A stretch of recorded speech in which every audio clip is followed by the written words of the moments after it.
they ought to trust their most basic feelings, which is that they were harmed. Doesn't where to set the bar as to what's enough harm to classify yourself in some category doesn't feel that fruitful to me, trying to set that bar somewhere. If you feel that you were harmed, you likely were. And if you were harmed, that has lifelong consequences and helps explain some of the things that may be otherwise inexplicable, like why you don't have confidence, or why you have all of these talents that you've never manifested, or why your relationships seem never to work, or why you're meaner to your own kids than you know you want to be, why you're repeating something there, even though you know you hated having it done to you.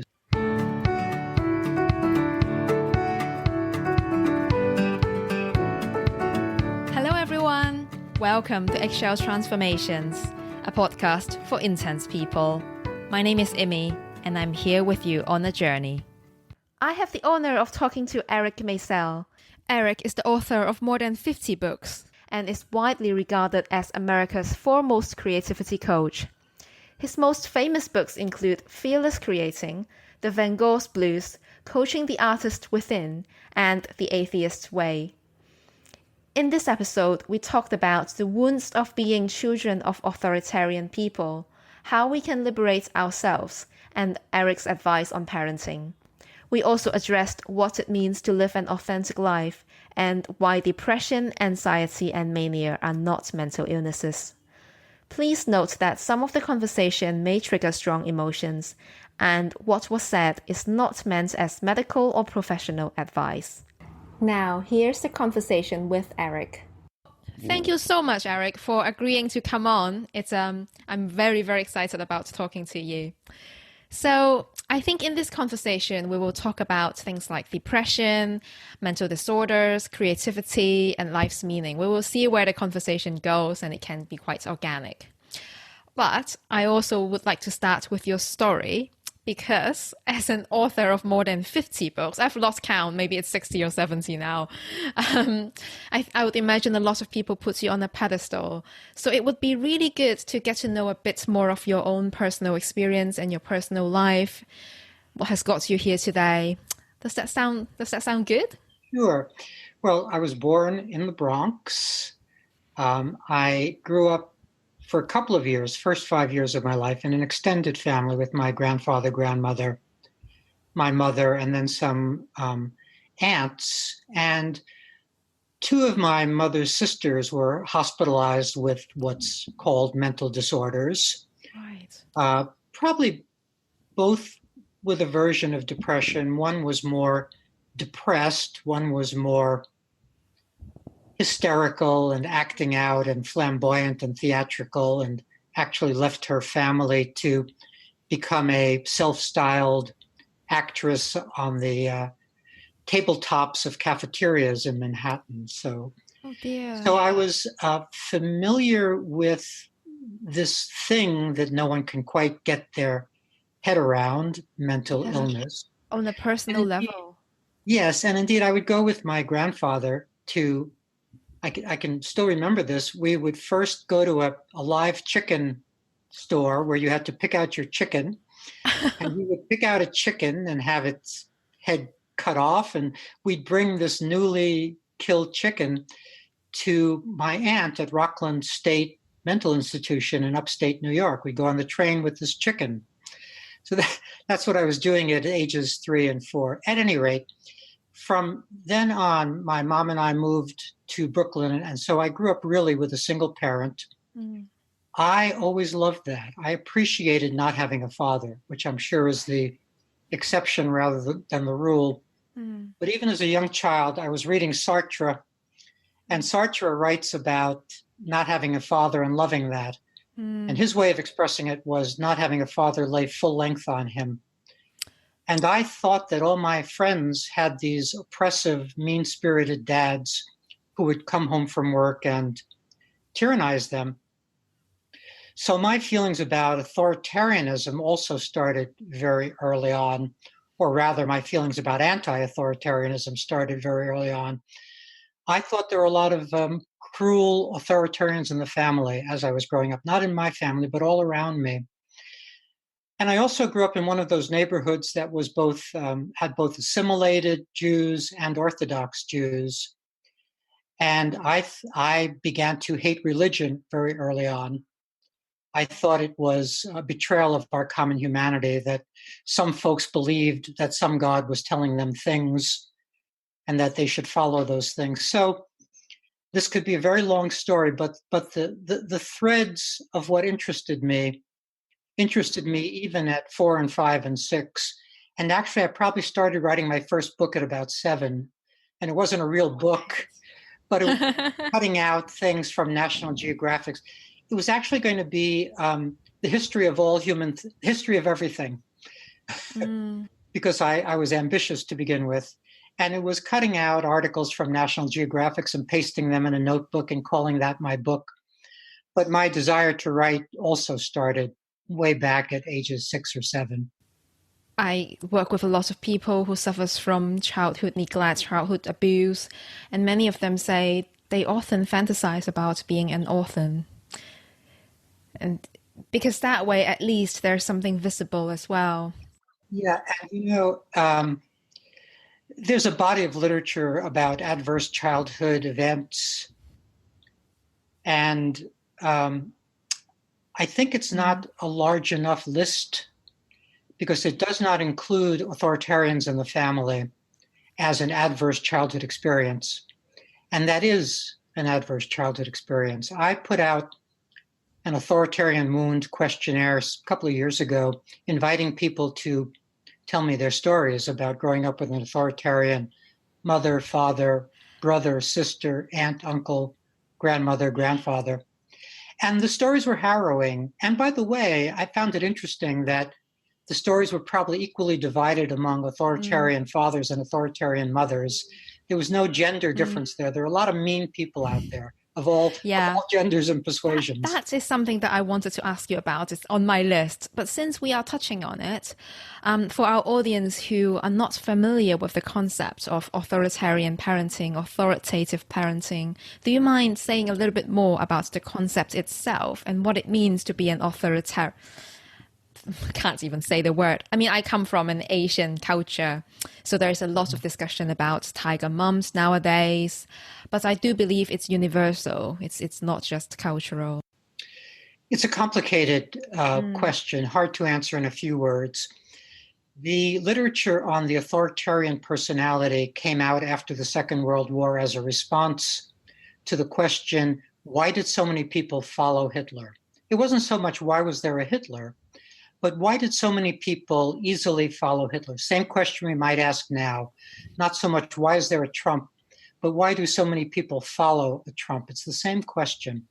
And so a band of researchers at the University of California, Berkeley, headed by a fellow by the name of Adorno, asked questions, did research, came out with a book called The Authoritarian Personality, in which they made a distinction between authoritarian leaders and authoritarian followers, and started looking at the qualities of authoritarian leaders and authoritarian followers. Over the decade, that was immediately panned. The conservative elements in society hated having a spotlight turned on authoritarians because they were the authoritarians. The rulers of society are the authoritarians. So that research didn't go much of anywhere.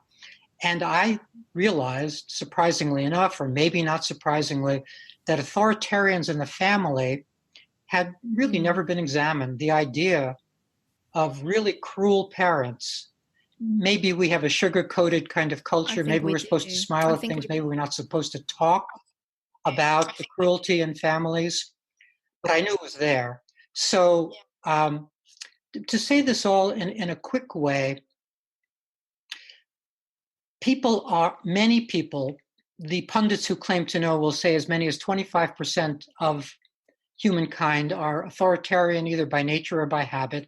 And by that, they mean intrusive, act like there are inviolate rules, but then break those rules themselves, quixotic, but basically punishing. I would say that's the headline for the authoritarian personality, is that they're filled with some hatred don't know where it comes from, filled with some hatred, and their basic desire is to punish others. In the world, they may not look like punishers because they know how to get along. They can often be charming narcissists and get along. That is the problem. That is the problem, isn't it? And as the child, you are so powerless and silent. That's right. And no one sees it. And all the relatives and friends will go, oh, I'm sure your mom's lovely. Look at her. It's Your own siblings may not have the same experience. If you're the oldest child, the child who's born 10 years later may have really a very different experience with those parents. Those parents may have mellowed a bit over those 10 years. And so that child just can't get your experience. So the harmed child often feels that she has no advocates, no allies, even in her own family. They're scapegoated. As the one That's who is the right. whistleblower, they are the ones who points out the elephants in the room. But because the others can't see or feel it, they become the problem. That's right. And, again, because we're a smiley-faced culture, we act like there are actually solutions to all problems. There's no solution to this problem. If you're born into that family, the only thing that the children learned to do that worked was to get away. Mm. There was nothing to do in that system that made any difference, or very little to do in that system that made any difference. You can't change an authoritarian stripes. So as a rule, I would say to the 100% degree, all of the respondents said the only thing that worked was to get thousands of miles away and not go back. I paused because I would imagine what you said to be really relieving for a lot of people who have been trying to make it work for many years. But it probably also stirred up a lot of ambivalence in people because we do have a culture where we prize family ties. And I don't know, I'm just imagining a lot of people hearing this and feeling very conflicted. Conflicted. One of the feelings that wounded children as adults feel is guilt, that they don't love their parents, that they don't want to be around their parents, that they don't want to take care of their aging parents, that they don't want to do any of those things. They are still harboring grudges, and they still feel wounded, and they still don't feel safe. The 60-year-old adult showing up at the 80-year-old authoritarian mother's house is still going to be wounded by that 80-year-old authoritarian who's still an authoritarian. That is such a good point. So this does not end. Yeah. This does not end well. Yeah. I like that you said you don't feel safe. I know a lot of people even have a physical reaction. They actually feel shaky, or they feel like a child on the inside, even when they're a 60-year-old attending an 80-year-old's funeral. Absolutely. You feel like a 20. And when therapists tend not to recommend. I'm both a retired therapist and an active coach. As a coach, I do recommend. I make suggestions, and my suggestions to folks in that position is to not go, to not show up, is to be safe. And of course, that produces all kinds of feelings like guilt and all of the ambivalences you were talking about. But still, typically, it's the smartest way to go, is to not go get harmed again. This is such a good topic, and I'm glad we're touching on it, because there are so few people in the world, apart from a handful, say Alice Miller or a few authors, talk about this and scratches the surface. I was just thinking, as a child, it's a scary prospect to think of your parents as bad people, let alone thinking about cutting them off. So you've adopted this way of being where you automatically blame yourself, you internalize everything. Like you say, you feel guilty for not being a good child. And a lot of people bring this into adulthood. So even as you're saying these things, perhaps when they hear it, something clicks, but then they're not able to. I think a lot of people don't feel legitimized. A lot of people say, no, I haven't been through trauma. Look at me, I haven't been beaten up. Look at other people, they've been through a lot worse. What would you say to people if they are responding with these ideas and thoughts, or actually they feel guilty for resonating with what you've just said? Well, I would say that they ought to trust their most basic feelings, which is that they were harmed. Doesn't where to set the bar as to what's enough harm to classify yourself in some category doesn't feel that fruitful to me, trying to set that bar somewhere. If you feel that you were harmed, you likely were. And if you were harmed, that has lifelong consequences and helps explain some of the things that may be otherwise inexplicable, like why you don't have confidence, or why you have all of these talents that you've never manifested, or why your relationships seem never to work, or why you're meaner to your own kids than you know you want to be, why you're repeating something there, even though you know you hated having it done to you. So the headline would be, I try to sell self-awareness as the main thing to everyone. You have to figure these things out for yourself. You have to get a grip on your own mind and go inside and enter into the right kind of what I call dynamic indwelling. That is, have a certain kind of self-relationship inside where you have smart conversations with yourself and try to understand what's going on as best as is possible. A, so that you don't repeat the things you don't want to be doing, and B, so that you can make those changes you know you want to make sooner rather than later. People typically take a very long time to make the changes they know they ought to make. And this is literally a number. They often take 5 or 6 Why is years that? to make a change Why, that they know they ought to make. yeah, why is that? Why do people? Because there are consequences to change. If the change is to change professions, well, then you may be looking at poverty. If the change is to change relationships, then you're looking at, again, maybe poverty, because now you don't have your spouse's income, or you're looking at loneliness, or there are consequences. And then there are the other kinds of consequences are the painfulness of shifting our beliefs. It's painful to shift a belief. It's painful to be for a war one day and against the war the next day. It makes us feel a little ridiculous and absurd, Yeah. that we were for something that we now see through. I'll give you a very quick example. I was doing a video series of interviews, and one of the women I was interviewing was a former nun and one of Mother Teresa's closest associates. And at some point, she saw through religion, saw through Mother Teresa, saw through her order, and no longer believed in anything she had previously believed in, Yeah. but still spent another 5 or 6 years in that order because it was too hard to leave. No one was making her stay. She herself couldn't get out. She couldn't fully embrace what she knew to be true. So it's just difficult to fully embrace what we know to be true. Yeah, it really is. And a lot of people hit their midlife and suddenly have a crisis where suddenly everything they have believed all their life. I can see the influence of satire and existential philosophy in what you've just said. I was going to respond to that because even as a very young child, and I mean quite young, like 8 or 9 or 10 perhaps, as I say, I was reading Sartre and Camus and other existentialists, and Sartre does a famous essay about existentialism and about where existentialism ought to go next. But then he never went there. He actually acted in bad faith, to use existential language, acted in bad faith and dropped the existentialist agenda. And even at that early age, I knew I wanted to update existentialism.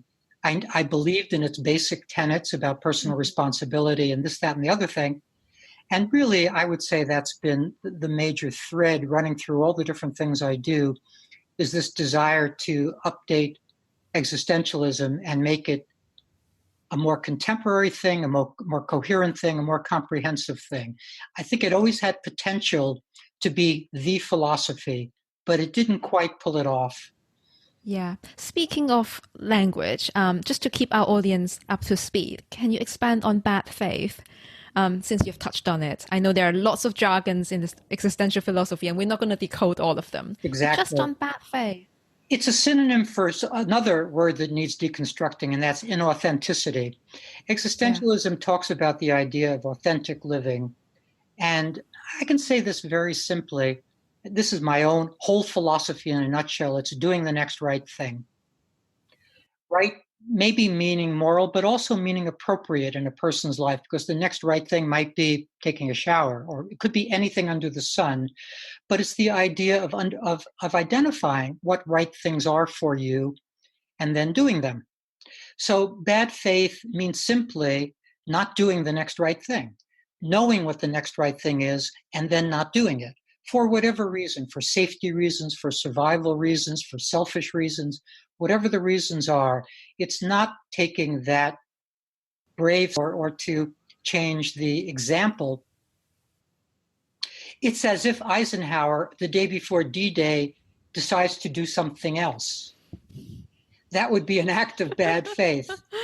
Thank you for the Because example. he had only one job on that day, which was to make D-Day work. Yeah. And we all understand that about Eisenhower. We don't tend to understand that about ourselves, that we have the next right thing to do and the next right thing to do.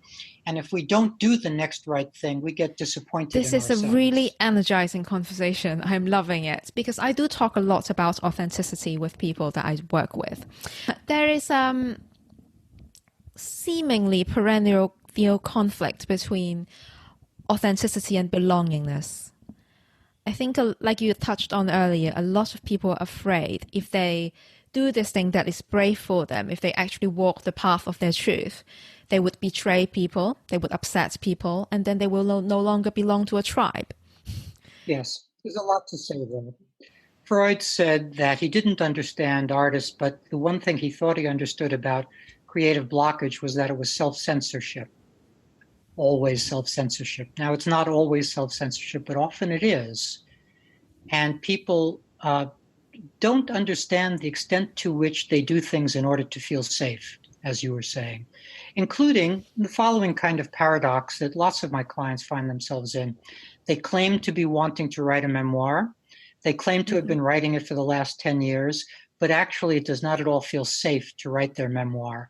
They don't actually want to reveal the things that need to be revealed if they were to do an honest memoir. So they're completely stuck there, announcing that they're working on a memoir, but not actually working on it because it's too scary to work on. So that sort of dynamic, that sort of tension goes on, I think, all the time in people's lives. Everyone understands that it's correct to whistleblow and that it's dangerous to whistleblow, that it's right to be anti-authoritarian and that it's dangerous to be anti-authoritarian. I think everybody gets that. And most people come down on the side of safety for obvious enough reasons. But somebody has to be brave somewhere. You know, we have to hope that individuals do step to the plate because, you know, the veneer over civilization is very thin and can crack through very easily. We've been seeing it these last years quite dramatically, how thin the veneer of civilization is, and only individuals can help there. Do you believe there is a population or a group of people in the population who couldn't help themselves but to whistleblow? It's like they have this itch they have to scratch. You know, I do think so. I have a belief in a tripartite theory of personality, that personality is made up of what I call original personality, formed personality, and available personality. And formed personality is what therapy looks at the most, or what psychology looks at. And psychology pays no attention to the idea of original personality, the idea that we come into the world already somebody, pays zero attention to that. But everybody who's had a child or a kitten or a puppy or whatever knows that creatures come into the world already themselves with all kinds of attributes and proclivities and what have you. It's a long-winded answer to what you were asking. I believe that people can come into the world stubborn, already stubbornly defiant, already looking around at the age of 2 and wondering, who are these people who are my parents and what are they doing here? And why are they so silly? And why? I do think, I don't know what the percentage is. Maybe it's a very tiny percentage, but I do think that a percentage of people come into the world ready to whistleblow in a certain relationship to humbug that other people aren't. They just see through things and can't stand not speaking about what they see through. Exactly. I was just this morning rereading some of Chomsky. Chomsky's one of those guys. He's one of those Noam guys Chomsky. who's Yeah. been, I mean, he didn't start out as a whistleblower. He started out as a grammarian, but still he couldn't help himself. Yes. And there are not, as you say, there are not that many people who can't help themselves, but I do think there is some percentage. No, I think 2% or even less. I was going to go Even for less. 1%, but there you go. 1%. I think it is a very small percent, but Mm. we really need these people. Oh, yeah, we do. But they may not realize it themselves. Maybe so. I do think that the whistleblowers actually understand their responsibilities. They, just like everyone, don't always feel up to living unsafely. I'll give you a very small example of these conflicts and tensions and paradoxes. A couple of different, I'll give you two examples. Hope I can Sure. speak quickly enough. One is I did a book called The Atheist Way, and at some time after it came out, there was a rash of church fire bombings in Texas. Oh, dear. And the culprits were apprehended, and the FBI, on purpose, had to be on purpose, put out a press release that on the bookshelves of these culprits was my book, The Atheist Way. And also on the shelves were the Holy Bible and other books, but the FBI failed to mention that. They only identified my book as, so they were trying to make a clear connection that, atheists firebomb churches. And so my publicist got in touch with me and said, should we make use of this moment? Because she was getting literally like thousands of requests for interviews at that moment. And I said, I'm not up for it. I'm just not up for getting on the airwaves defending atheism and getting involved in discussions about church firebombings and what have. So that was a moment where I couldn't quite face all of the drama that would have erupted if I'd gone on the airwaves to defend that book. But could that be a good decision in the sense that you're not acting in bad faith because you're following your truth, the truth for you at that moment? Oh, I would say And it may be no. that you I mean, preserve your energy. there are always competing interests. It was good for my family that I didn't go on the airwaves. It prevented them from getting pushed back. If my primary job is to support civilization, I probably should have gone on, I would say. So I would say that there was enough bad faith there for me to easily wear that label of acting in bad faith in that moment. But I understand why. I mean, sometimes we can't step to the plate. We don't feel up to stepping to the plate. We have to, forgive ourselves and move right on and try again the next time. Yeah.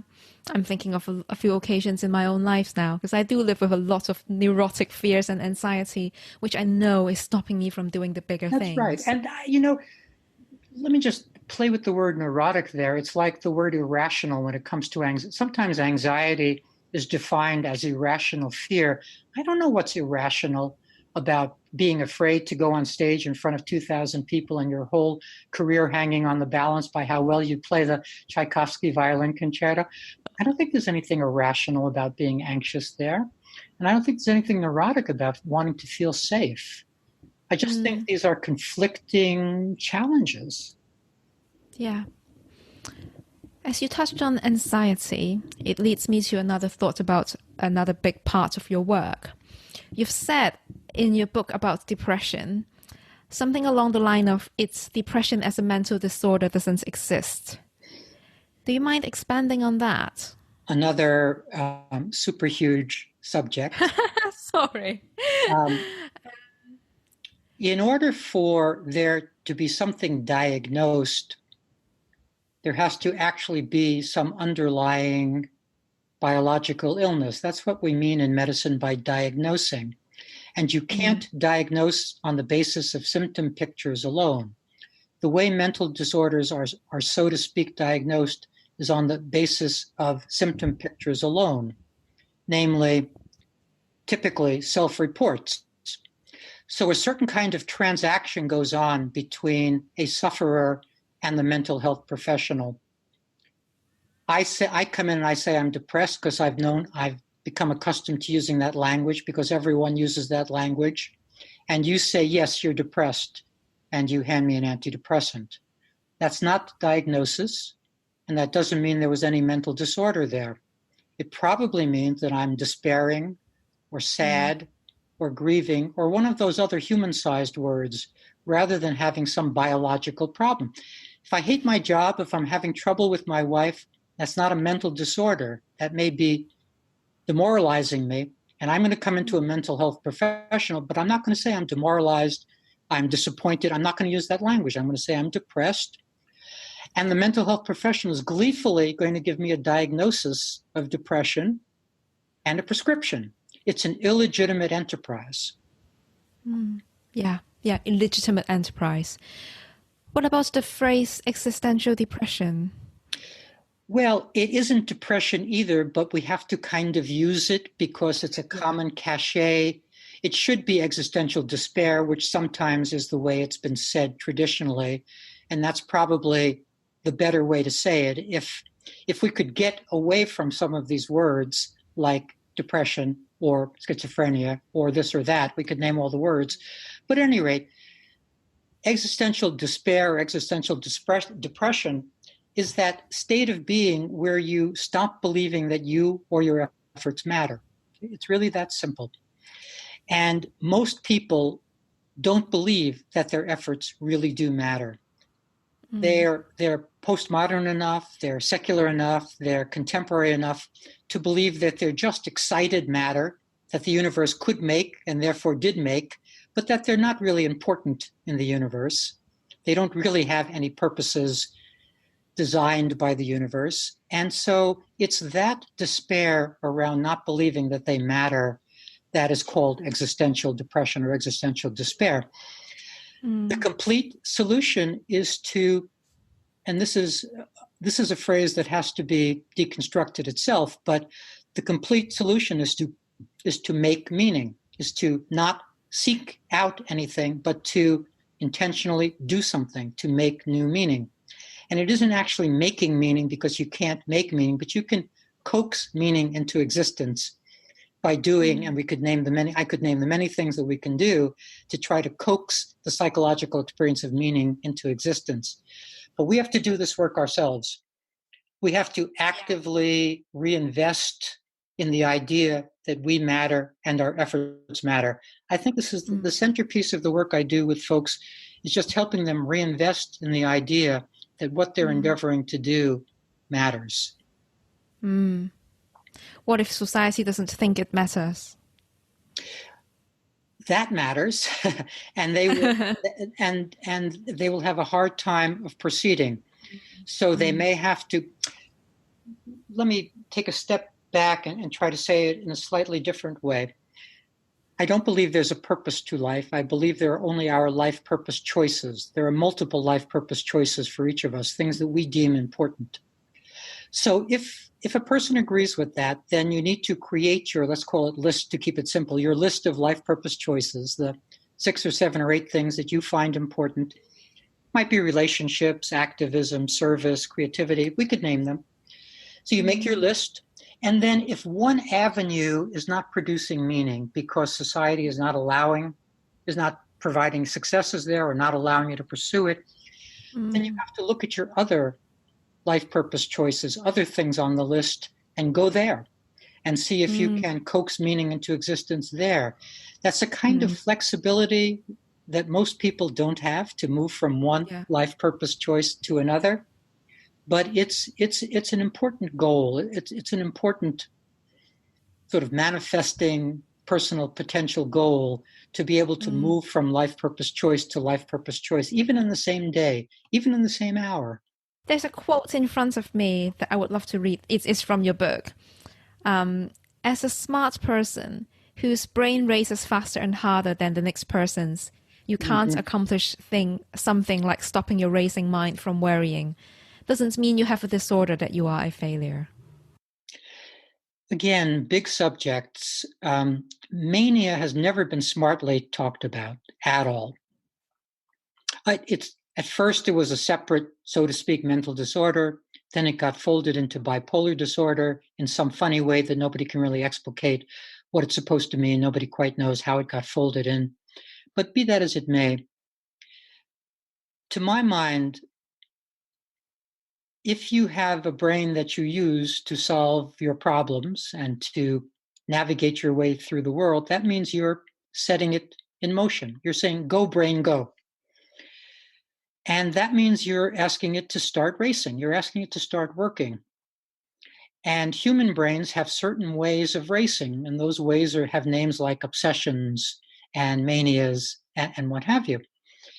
And so setting your brain in motion is completely sensible. You want to do that. So there should be ideas like productive obsessions, which I've done a whole book on, and what I call mediated manias, namely that you're going almost a little too fast, but you're still in control. You haven't gone off the tracks yet. These are really useful concepts for people who are intense, gifted, creative. Exactly. And they really need to stop spending so much energy pathologizing themselves, but That's rather right. go, Now, okay, I'm excited. They do need to get a grip. The Buddhist phrase is get a grip on your mind. They do need to get a grip in the sense that, I'll give a very simple example. If they want to send their brain racing in the service of writing their novel from 7 a.m. to 9 a.m., they have to know how to turn that off at 9 a.m. so that they can then change diapers or go to work or do whatever is next. They can't allow themselves the indulgence of having their brain continue to think about their novel at that moment. They have to let go of that obsession. So there's a lot of work involved in mediating obsessions and manias. We have to get smart about that. But that doesn't mean that setting your brain racing is a bad thing. It's a wonderful thing. You just have to be in control of that. I hear you. I can already hear one of my clients go, but how? What do I do? Well, I think I'm going to answer that in a small way, not in the gigantic way, but in a small way is to have, I think, what I call ceremonial bridges in and out of the racing. That is to have a way, and for me, it's a combination of a deep breath and a useful thought, dropping a useful thought in a deep breath. I did a book on this called 10 Zen Seconds. And the idea there is to enter your racing state or enter your creative state mindfully. So you get yourself started, maybe by saying, I'm completely on the inhale, stopping on the exhale. I'm completely stopping your racingness for the sake of getting quiet so that you can begin your creative work. And then you do your creative work and then have a ceremonial bridge out where you say, whatever might be a useful phrase there, like I return with strength, or some way of stopping the race. So you want to inaugurate the racing in some way and then stop the racing. And doing it in a ceremonial way is one smart way of trying to do it. I don't scorn small little tactics and strategies like a ceremony here or there. I think we need such things in order to negotiate our complicated days. It's like an atheist prayer, something to change our state. That's right. Absolutely. And we need such things. Yeah, no, I believe so too. Typically, creative folks do not understand process very well. They don't understand the extent to which mistakes and messes are part of the process. They wish they weren't. They keep wishing that mistakes and messes weren't part of the process. But another place that they don't understand is the difficulty of moving into that creative space, because all day long, and we were talking about this just a moment ago when we were talking about safety, and this is a corollary to safety, all day long we're supposed to do things right. That's kind of our daily goal, is to drive on the correct side of the road and pick up our kids at 3 and weed the garden, and do one right thing after another. And then somehow this moment is supposed to come where we have genuine permission to make mistakes and messes. It's actually, most people do not find it easy to stop everything and suddenly gain permission to make a mess. They don't know how to do that. And so another day goes by where they don't create. And another day goes by and 7 years go by. And it's all because they don't have real permission to make a mess. That's all they need permission from themselves to do, is to make a mess. Well, and they would be able to create. Presumably their authoritarian parents have never given them any permission to spill the milk or to do anything messy. Absolutely. If they had these, so to speak, right parents, they have a better chance of having real permission to make those mistakes and messes. Absolutely. Well, I don't want to come across as parent bashing. I do agree with you that, a lot of creative, emotional people haven't been given the right environment. But there are also lots of good parents who step up to the game. And I know a lot of parents of sensitive and intense children are trying very hard to learn how to raise their kids. This is a huge, huge, huge question, but if you were to give them just one tiny little advice, what would you say to a parent? Well, it depends in a sense on the outcome you want. And that's not the same as what's best for your child. But if you want Mozart, you probably have to pester your child every 5 minutes about composing. If you want a virtuoso, you probably have to pester your child every 3 minutes about practicing, if that's what you want. You have to ask yourself the question, is that what you want? And the answer might be yes, that you might say to yourself, I think that whatever the downside is of that sort of life, to have created a child who excels at something is my job in life. So I could see a parent making that argument either consciously or not quite consciously, and feeling that they would be remiss to not be maximizing every ounce of their child's potential. I don't think that's a good idea personally. You might make a Mozart, but you'll get a tortured Mozart or a tortured Beethoven or a tortured Van Gogh or tortured this person or tortured that person.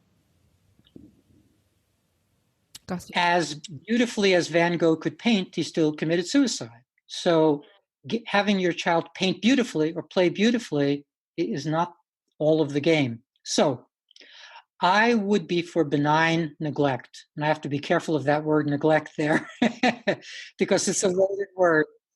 Let your child play. Yeah. It's very complicated because sometimes childhood is defined as an obsessive compulsive disorder. If you watch a 2-year-old or a 3-year-old or a 4-year-old building, they absolutely are obsessed. And if you move one piece the wrong way, they'll have a tantrum. Their whole world will collapse. So on the one hand, you want to give them the freedom to play, but on the other hand, you also want to give them the freedom to be obsessed without going down an autism, Asperger's, obsessive compulsive disorder, worry route inside of yourself. It's all very complicated. Yeah. And so the question you're asking, how to raise a child, I'm just going to go with the short answer of give them a lot of space. That's A. And the B would be present them with big problems, present them with big challenges, ask them how they'd stop wars. Ask them, give them, let the imagination is not just about drawing outside the lines versus drawing inside the lines. It's about actually talking to children about the biggest things there are. And when our daughters were growing up, my mom would babysit them sometimes, and she would play some version of some kind of judge game with them, where they were to be the judge and jury. And I think it was always little Johnny who had done something wrong, and they had to adjudicate. Poor Johnny. And they had to adjudicate what kind of punishment was suitable for little Johnny. So she was trying to instill in them the idea of, shades of punishment or shades of justice or what have. Give kids big things to think about. Give them freedom and big things to think about. I like that. It really, even if they don't shoot the moon, they land on the stars or something like that. That's right. And they'll light up. Yeah. They will light up if you give them that. It's why kids love big things like the school play, something where it got sets and songs and just big. They like big things. And you take them seriously. They feel it. That's right. That's right. Very seriously. Our final few questions. Thank you so much. I don't want to leave this conversation, but we have limited time. What is your definition of resilience? A big question. It is. I have a phrase which maybe would take too long to quite really elaborate, but it's the idea of taking one step to the side.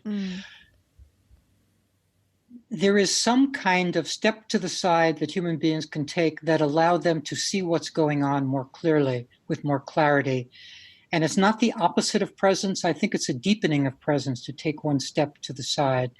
And so for me, the definition of resilience would be to not have to just do things repetitiously, but rather to have that ability to take one step to the side and actually see what's going on and have a moment. It might just be a split second, but to have a moment to decide in that moment what you actually want to do and how you actually want to respond.